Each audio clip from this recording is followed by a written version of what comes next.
Olá, o programa Em Vista dessa semana é um programa Em Vista muito especial. Nós estamos sendo recebidos pelo empresário, pelo amigo, professor Paulo Sartório, mas ninguém vai conhecer com esse nome. Acho que nem a mãe dele lembra mais. Também acho que não. É o professor Papal que nos recebe em sua residência para falar de empreendedorismo, para falar de tanta coisa gostosa e falar também de um novo tipo de empreendedorismo, um santo empreendedor. Papal, muito obrigado por nos acolher aqui na sua residência e para falar um pouco de empreendedorismo.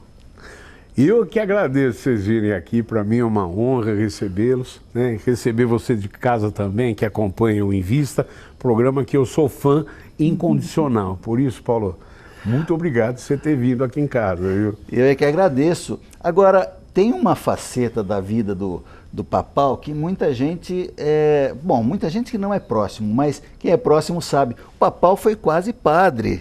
Ele foi no seminário.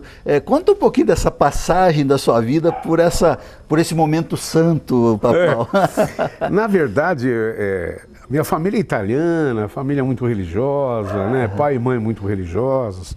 E eu tenho, inclusive, faleceu ano passado, eu tinha um tio padre que era um dos grandes heróis da minha vida, eu gostava muito dele, né? Uhum. Então acredito que tenha sido um período da minha vida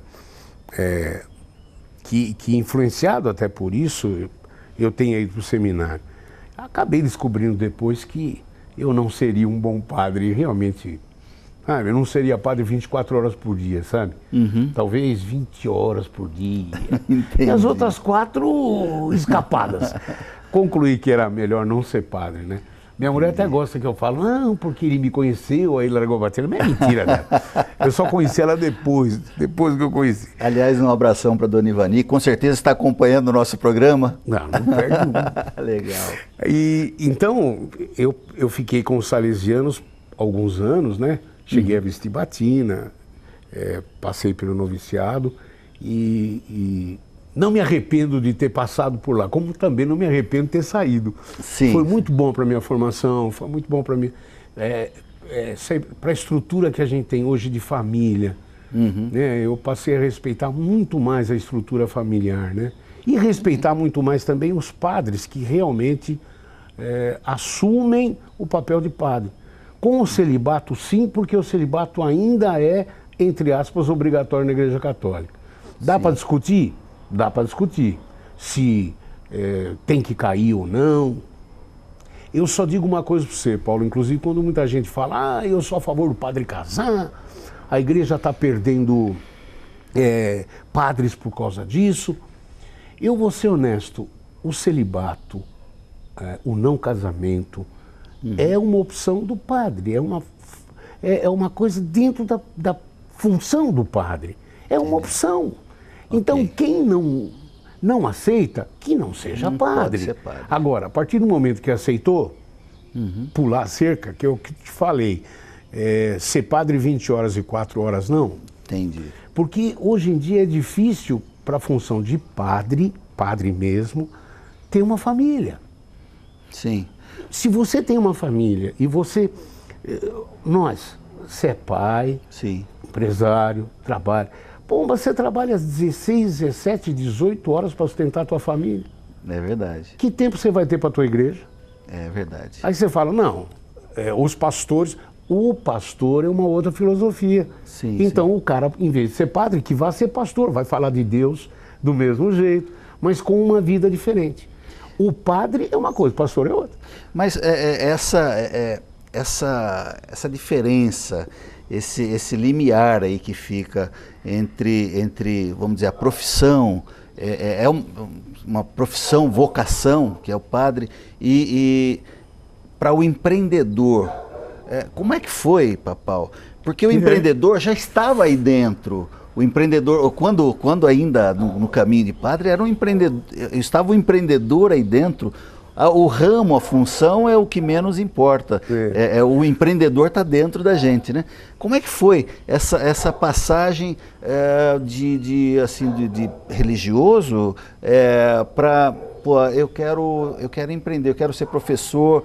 Eu sei um pouco da história, mas eu queria que você dividisse um pouco com o nosso telespectador. Paulo tem uma história bem complicada, complicada. Bom, eu deixei de ser padre, tirei a batina e tudo mais. Bom, o que eu acreditava? Cabeça bem de... Né? Apesar de ter nascido em São Paulo, mas a cabeça bem de interior, né?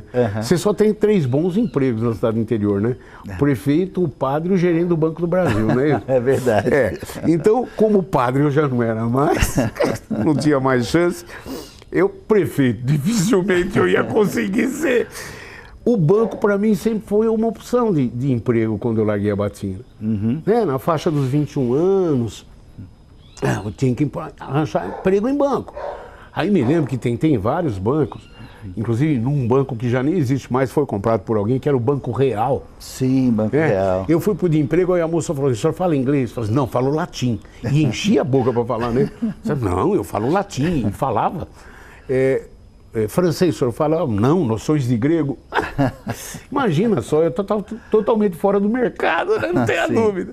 E tentando achar... E morava numa pensão.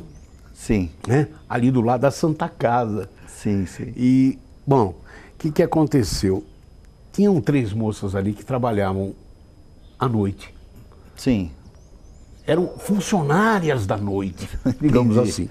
Maravilhosas, por sinal. Que iam prestar exame de madureza. Na época, era por eliminação de matérias. Aí elas pediram que eu as ajudasse em História e Geografia, que era... Eu fiz o curso de estudos sociais no seminário. Falei, lógico que eu ajudo, né? Inclusive era o meu café da manhã, porque elas vinham da boate, traziam café com leite e pão com manteiga. Sim, sim. Às vezes, alguns dias foi a minha única refeição do dia. E em troca de eu ajudá-las em História e Geografia, eu tomava o café da manhã laudamente. Entendeu? Entendi. Aí elas falaram, pô, mas você ensina bem, a gente está gostando. Por que você não ajuda com matemática também? E como era o básico, a gente conseguia se livrar. Bom, resumindo, as moças me convenceram de que eu podia ter uma nova profissão, ser professor. Olha só. E por Deus do céu, cara, eu falei, como eu não estava conseguindo nada em banco, eu falei, meu Deus, vou nessa. Um caminho, vou nessa. Vou nessa. E olha, nunca mais parei de dar aula na vida. Olha. Vim para o módulo na Lapa, que depois montou uma filial aqui em Osasco. Em 1978, eu inaugurei a unidade do módulo aqui de Osasco. Aliás, para o nosso telespectador, tem muita gente que está vendo, o Papal está reconhecendo, é ele mesmo, viu, gente? É ele mesmo que deu aula, pode ter dado aula para muita gente que está nos assistindo para o cursinho. Verdade. Formou o filho de muita gente que está nos assistindo e, assim, tem um passado e um presente na educação, muito firme. E o que realmente interessa, Papal, é descobrir para nós o cerne do empreendedor. Então você vinha ali o religioso, de repente viu uma oportunidade, juntou as coisas e está aí um dos grandes empresários da cidade. Em 85, um grupo de professores, eu dei aula aqui em Osasco em 78. Sim. Eu acho que eu saí em 79, no ano seguinte eu casei em 80 com a dona Ivani. Sim. E eu já estava no universitário, dando aula no universitário. Era pré-médico e universitário. Então vamos fazer um brequinho, brequezinho aí no universitário e vamos fazer um pequeno intervalo para deixar o nosso telespectador curioso e a gente volta já já, não saia daí. Daqui a pouco.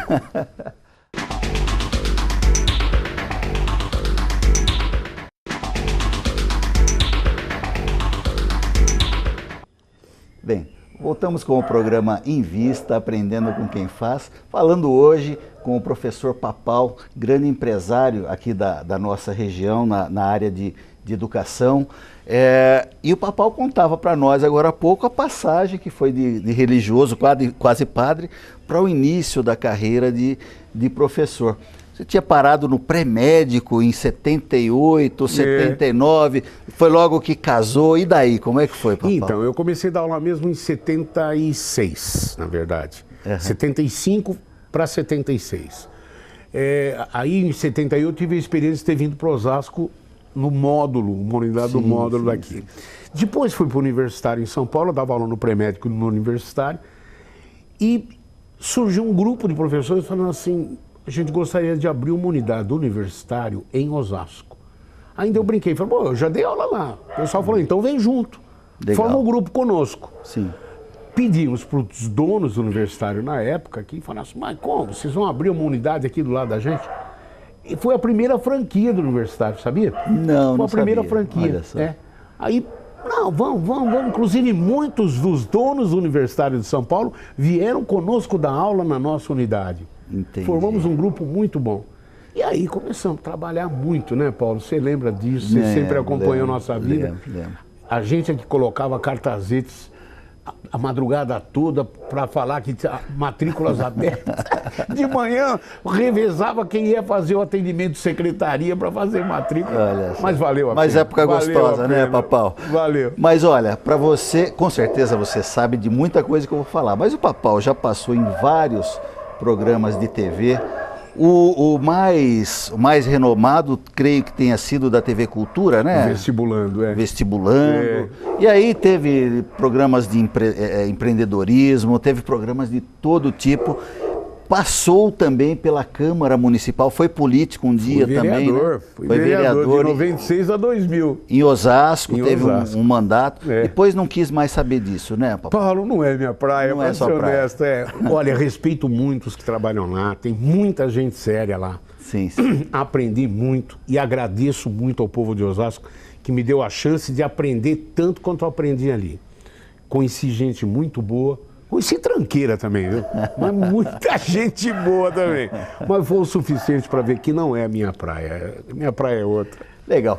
Mas olha, como é um programa, é um Invista especial, o empresário, muita gente conhece, o professor, o apresentador, o político, mas eu queria deixar um espaço do programa, Papal, para nós falarmos de um santo.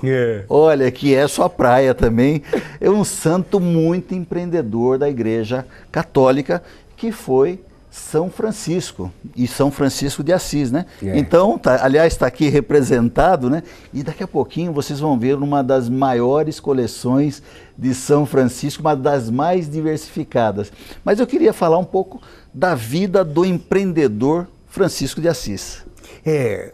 Olha, eu sou fã desse homem, sou fã incondicional. Você fala como santo? Por eu ser religioso ainda, eu falo, sim, como santo também. Mas principalmente como homem, como personagem na história, naquela posição, naquela época da história da igreja. E um homem que, em 1200, praticamente 1200, falava de chamar os outros de irmãos. Coisa que só Cristo tinha falado 1200 anos antes. Segundo, que a natureza é irmã. Falava do irmão lobo, a irmã formiga, a irmã cotovia. Meu Deus, ele é um precursor da defesa do meio ambiente. Sim. Nós estamos falando quase 1000 anos atrás. Do século XIII, aí era um momento também da opulência da igreja, né? Sim. Da Igreja Católica.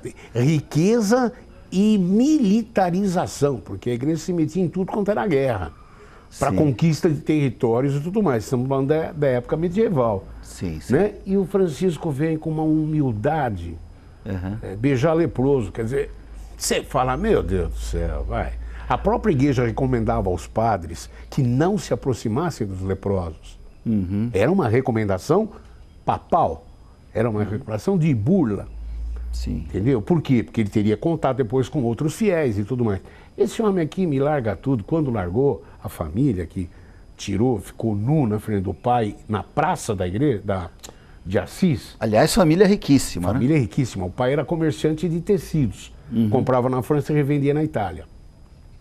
E aí acusou ele de de usar as roupas, porque tem toda uma história aí no meio, mas de usar as roupas e renegar a profissão do pai. Aí ele fala, roupa, tá bom, então toca. Ficou nu na Praça de Assis e foi embora, saiu da cidade. Né? E, repito para você, começou a usar a roupa que o pobre usava. E o pobre, naquela época, só tinha uma túnica para usar. Então, tanto é que a marca dele... É a túnica. Por isso que eu sou fã desse homem. Agora, na minha coleção é importante frisar isso, viu, Paulo? É a versão diferente que se tem desse santo. Você vai ver baixinho e gordinho, você vai ver careca e alto, barbudo sem barba, você vai ver das formas mais variadas, porque os artistas tentam passar a sua versão de São Francisco. Por isso que eu falo que, no fundo, eu não tenho uma coleção de São Francisco, tem uma coleção de franciscanos. Entendi. O ponto comum é o hábito, né? O ponto comum é o hábito. Papal, essa época da igreja, 1200, século XIII, era uma época que a igreja tinha muito poder econômico, militar, financeiro, e tinha muito poder de uma forma geral. E São Francisco, Francisco de Assis, fez uma diferença nessa época. Me parece, pelo que você relata, que quase que foi um juntar novamente com o seu exemplo de vida, muita coisa da igreja. A correlação com o Papa Francisco, vão duas perguntas.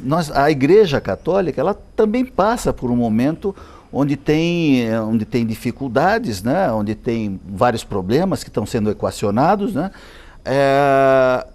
O Papa Francisco, ele tem alguma coisa lá do Francisco de Assis, ou do Francisco, ou do Santo Xavier, Francisco Xavier?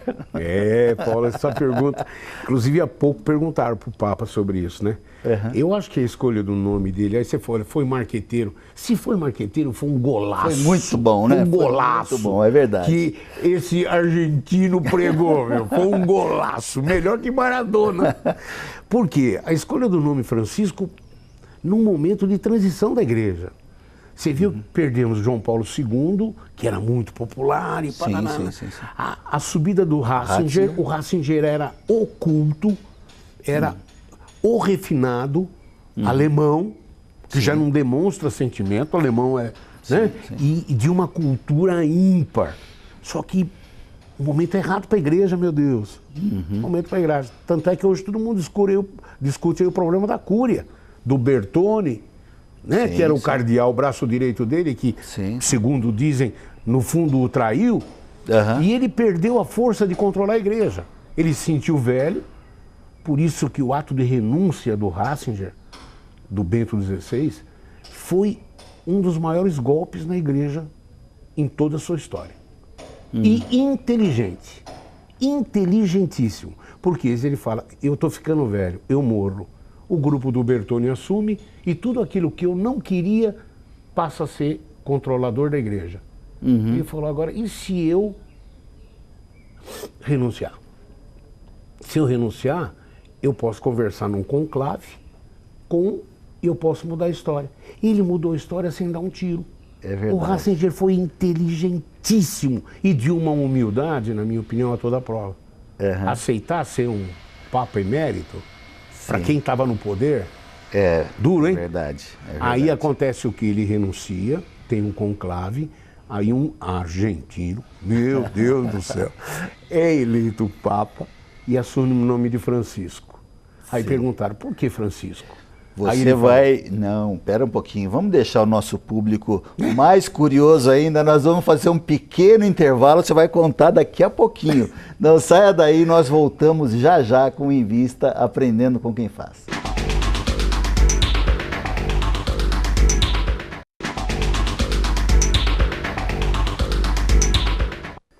Bem, voltamos com o programa Em Vista, aprendendo com quem faz. É um programa Em Vista muito especial. Você reparou que nós estávamos num outro ambiente, mas o Papal nos chamou para mostrar a sua coleção de São Francisco de Assis.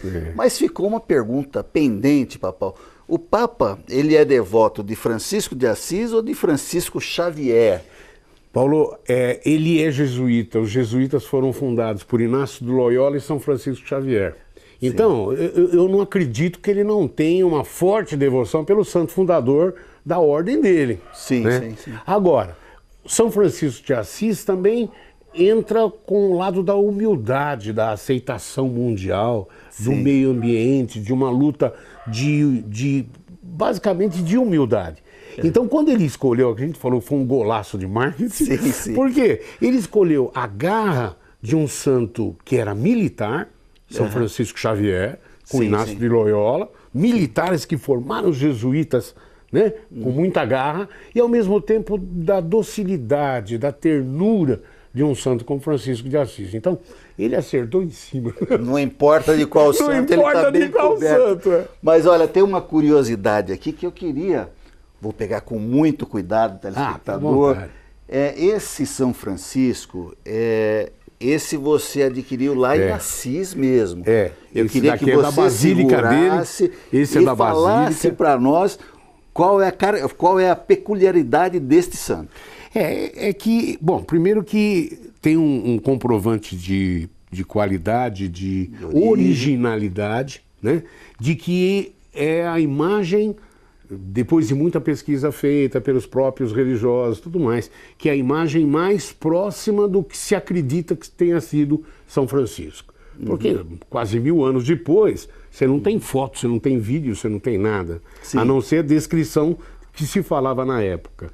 Então, quando a gente fala da coleção de São Francisco, você vai ver aí totalmente variados, né? É careca, é barbudo, é grandão, é baixinho e gordo, dorminhoco, ativo. Esse daqui é o que mais se aproxima do original. A gente trouxe de lá, inclusive, até a textura da batina. Você passa a mão, você sente a textura da batina dele, que é diferente. Né? É o que mais se aproxima do original. Agora, os outros, todos criação e arte de quem os fez. É a interpretação do artista, né? Ele tem aquela imagem de um santo que é protetor da natureza, por isso que a gente vê os bichinhos, né? É isso, ele sempre tem pomba, ele sempre tem algum tipo de bicho lá dele, é o protetor dos animais, né? Então vamos aproveitar e ver um pouquinho, vamos colocar de volta aqui com todo o cuidado, e o nosso telespectador vai acompanhar aqui. Eu queria que você fosse falando, explicando para nós, Papal, alguns que mais tenham significado para você. Olha, eu estava conversando com a Ivani, não faz muito tempo, estava falando disso, né?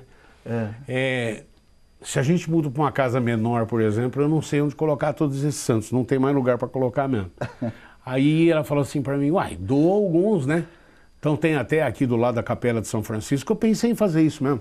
Em separar alguns e doar para as irmãs lá, elas fazem um leilão, fazem um bazar, sei lá o quê, e usam os recursos em benefício próprio.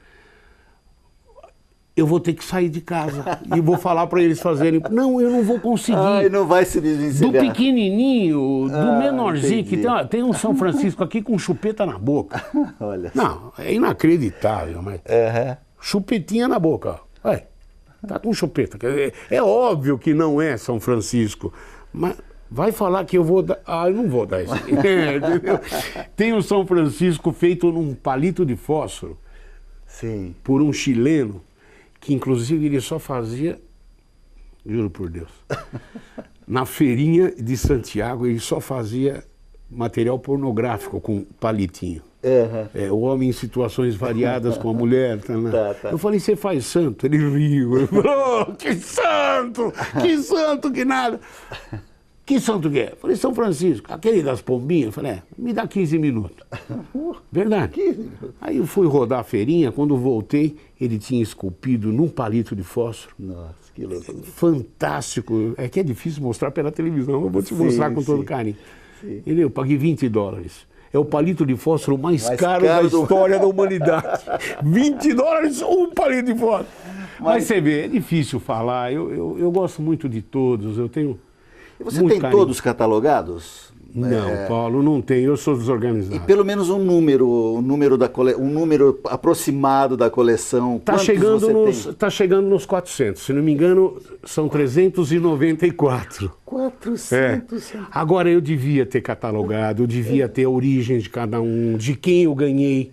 Porque amigos, inclusive um grande amigo meu, trouxe de Milão para mim. Você me trouxe um santo de lá. Os meus amigos, quando viajam, sempre me trazem. Aí ele não precisa comprar a camisa, gravata. Traz o santo. Traz um santo que eu estou feliz da vida. Então, acabei tendo santo do mundo inteiro, porque muitos amigos, quando vão viajar, me trazem. Né? Além das viagens que a gente faz.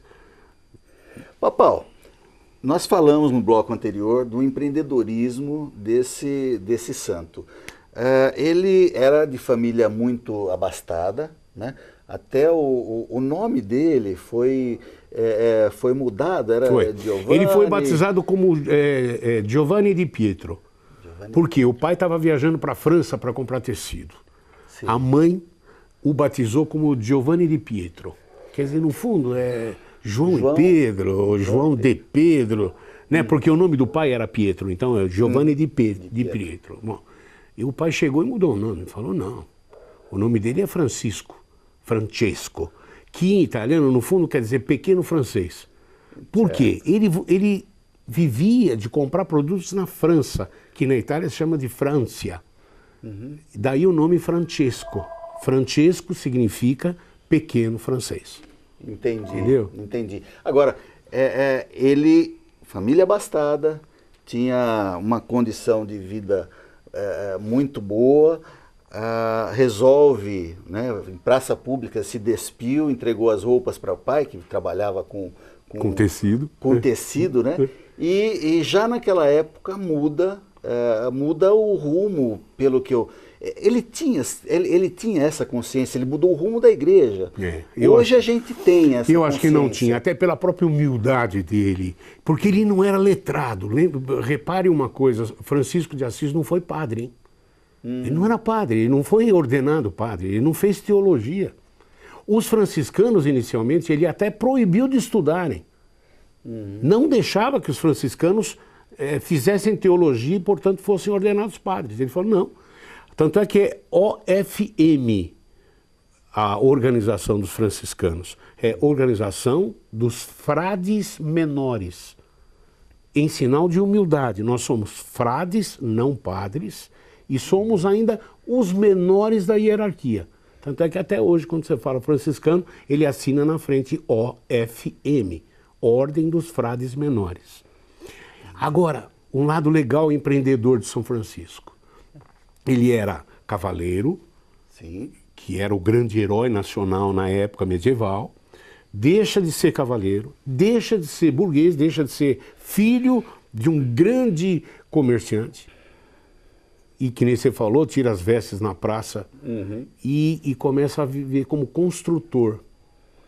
Ah, é verdade. Aliás, você mesmo deu essa informação que muito tempo tentaram fazê-lo santo da Constituição Civil, não? Exatamente. Representante. Porque ele começou a reconstruir igrejas que estavam fora de Assis, de São Damião, por exemplo, de Santa Maria dell'Angeli. Ele estavam destruídas, eram só pedaços de pedra, e ele começa a recolocar pedra sobre pedra. Aí amigos que eram do grupo deles, né, de jovens, falaram, mas você largou tudo? Eu falo, vem sentir alegria comigo de fazer isso. Alguns largam e começam a trabalhar com ele. Largam, começam a trabalhar com ele. Ele fundou a organização franciscana com esses caras, com um exemplo. Então, na reconstrução das igrejas, ele começa a ordem franciscana. Olha que bonito isso aí. Que legal. Bem, meu caro telespectador, você assistiu conosco essa aula de empreendedorismo com o professor Papal e um pouco da história desse santo, que é um santo, aliás, é terceiro na hierarquia da igreja. Olha, né? Como figuras da igreja, eu não tenho pesquisa, mas eu não sei científica e tal, mas segundo já li em vários locais, Jesus, Maria, a terceira figura mais cultuada na igreja é São Francisco de Assis. Depois vem Santo Antônio e em quinto vem São José, que era o marido de Maria. Quer dizer, é mais ou menos essa sequência que eu me lembro de ter ouvido. Quer dizer, nem os próprios apóstolos, Pedro, primeiro Papa, tem a divulgação mundial, a aceitação mundial de figura como Francisco de Assis. Que legal isso, né? Bem, esse programa é um Invista especial em homenagem a essa semana que se comemora 4 de outubro. 4 de outubro, né? Que é o enterro dele, né? Porque ele faleceu ele morreu no no dia 3, né? Então, o Invista muito especial com a pessoa que mais entende de São Francisco do pedaço. Então, Papal... Dos dois. Entre os dois, eu mais entendo de São Francisco. Eu quero agradecer muito a receptividade que tivemos aqui na sua residência, mostrando a sua coleção muito particular, e deixar aí os instantes finais para que você se despeça do nosso público. O prazer foi todo meu de receber essa equipe e de receber você também de casa, né? Afinal, a gente invade tua casa pela televisão. Muito legal que você conheça um pouco das minhas paixões, né? Das coisas que eu gosto. Muito obrigado e, mais uma vez, Paulo, eu que me sinto honrado de receber o Invista e você com toda a equipe aqui em casa. Muito obrigado, agradecemos em primeiro lugar a Deus que nos permite estar toda semana entrando na sua casa e tentando dividir um pouco de coisa boa, um pouco desse lado empreendedor que todos nós temos. O Invista vai ficando por aqui, um grande abraço a todos.